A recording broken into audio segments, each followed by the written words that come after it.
ಶತಮಾನಗಳಷ್ಟು ಹಳೆಯದಾದ ಮತ್ತು ಹೆಚ್ಚು ಮೆಚ್ಚುಗೆ ಹಾಗೂ ಗೌರವಾನ್ವಿತ ವೈಷ್ಣವ ದೇವಾಲಯವಾಗಿದೆ ಶ್ರೀ ರಂಗನಾಥ ಸ್ವಾಮಿ ದೇವಾಲಯ. ಕರ್ನಾಟಕದ ಮಂಡ್ಯ ಜಿಲ್ಲೆಯ ಶ್ರೀರಂಗಪಟ್ಟಣದಲ್ಲಿ ಈ ಮಹಾದೇವಾಲಯ ಉಪಸ್ಥಿತವಾಗಿದೆ. ಶ್ರೀರಂಗನಾಥ ಸ್ವಾಮಿಯು ಮಹಾವಿಷ್ಣುವಿನ ಒಂದು ಅವತಾರವಾಗಿದ್ದಾರೆ.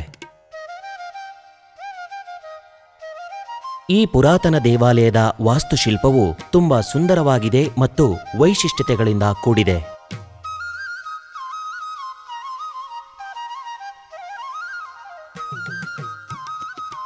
ವಿಶ್ವದಲ್ಲೇ ಅತಿ ಉದ್ದವಾದ ದೇವಾಲಯ ಎಂಬ ಖ್ಯಾತಿ ಕೂಡ ಈ ದೇವಸ್ಥಾನಕ್ಕಿದೆ.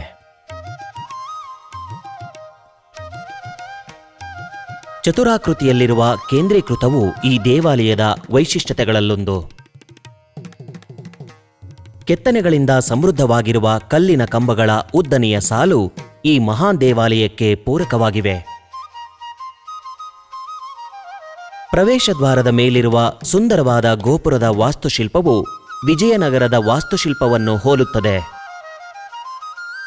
ಮುಖ್ಯ ದೇಗುಲದಲ್ಲಿ ಪ್ರತಿಷ್ಠಾಪನೆ ಮಾಡಿರುವ ವೈಷ್ಣವ ವಿಗ್ರಹ ಶ್ರೀ ರಂಗನಾಥ ಸ್ವಾಮಿಯ ದೇವರು ಮಲಗಿರುವ ಸ್ವರೂಪದಲ್ಲಿ ನಾವು ಕಾಣಬಹುದು. ಆದಿಶೇಷ ಸರ್ಪದ ಸುರುಳಿಗಳಲ್ಲಿ 7 ತಲೆಯಿಂದ ರೂಪೀಕರಿಸಿದ ಮೇಲಾವರಣದ ಮೇಲೆ ವಿಗ್ರಹವು ಪ್ರತಿಷ್ಠಾಪನೆಯಾಗಿದೆ. ಶ್ರೀರಂಗನಾಥ ಸ್ವಾಮಿ ಮೂರ್ತಿಯ ಕಾಲಿನ ಹತ್ತಿರದಲ್ಲಿ ಲಕ್ಷ್ಮೀದೇವಿಯ ವಿಗ್ರಹವಿದೆ. ದಕ್ಷಿಣ ಭಾರತದಲ್ಲಿ ಪಂಚರಂಗ ದೇವಾಲಯಗಳು ಎಂದು ಕರೆಯಲಾದ 5 ಪವಿತ್ರವಾದ ವೈಷ್ಣವ ಯಾತ್ರಾ ಕೇಂದ್ರಗಳಿವೆ. ಈ ಎಲ್ಲ ದೇವಾಲಯಗಳು ಪವಿತ್ರವಾದ ಕಾವೇರಿ ನದಿಯ ದಡದಲ್ಲಿ ನೆಲೆಗೊಂಡಿವೆ. ಪಂಚರಂಗ ದೇವಾಲಯಗಳಲ್ಲಿ ಶ್ರೀ ರಂಗನಾಥ ಸ್ವಾಮಿ ದೇವಾಲಯವು ಅಸ್ತಿತ್ವಕ್ಕೆ ಬಂದ ಮೊದಲ ದೇವಾಲಯವಾಗಿದೆ.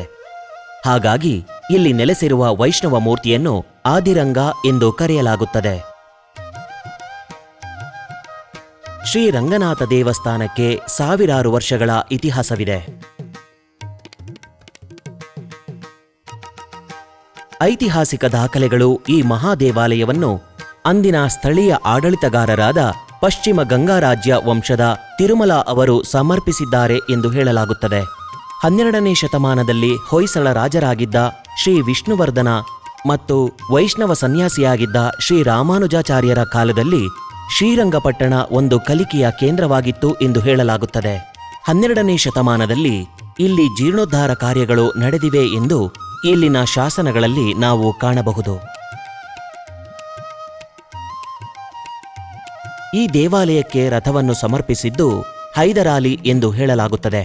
ನರಸಿಂಹಮೂರ್ತಿ, ಗರುಡದೇವ, ಆಂಜನೇಯ ಸ್ವಾಮಿ, ಗೋಪಾಲಕೃಷ್ಣ ಇತರ ಮೂರ್ತಿಗಳು ಪ್ರತಿಷ್ಠಾಪನೆಯಾಗಿರುವ ಚಿಕ್ಕ ಕ್ಷೇತ್ರಗಳೂ ಕೂಡ ಈ ದೇವಾಲಯಗಳಲ್ಲಿ ಉಂಟು. ಬಂಗಾರದ ಗರುಡೋತ್ಸವ, ಶ್ರೀರಂಗ ಜಯಂತಿ, ಶುದ್ಧ ಪೂರ್ಣಿಮಾ ಇಲ್ಲಿನ ಪ್ರಮುಖ ಆಚರಣೆಗಳಾಗಿವೆ. ಮಳೆಗಾಲದಲ್ಲಿ ಕಾವೇರಿ ನದಿಯು ಸಮೃದ್ಧವಾಗಿ ಹರಿಯುವಾಗ ದೇವಸ್ಥಾನಕ್ಕೆ ಭೇಟಿ ನೀಡುವುದು ಒಳ್ಳೆಯದು. ಪುರಾತನ ಪ್ರಾಮುಖ್ಯತೆಯಾಗಿ ಗಮನಾರ್ಹವಾದ ಈ ದೇವಾಲಯವು ಈಗ ಆರ್ಕಿಯಾಲಜಿಕಲ್ ಸರ್ವೆ ಆಫ್ ಇಂಡಿಯಾದ ರಕ್ಷಣೆಯಲ್ಲಿದೆ.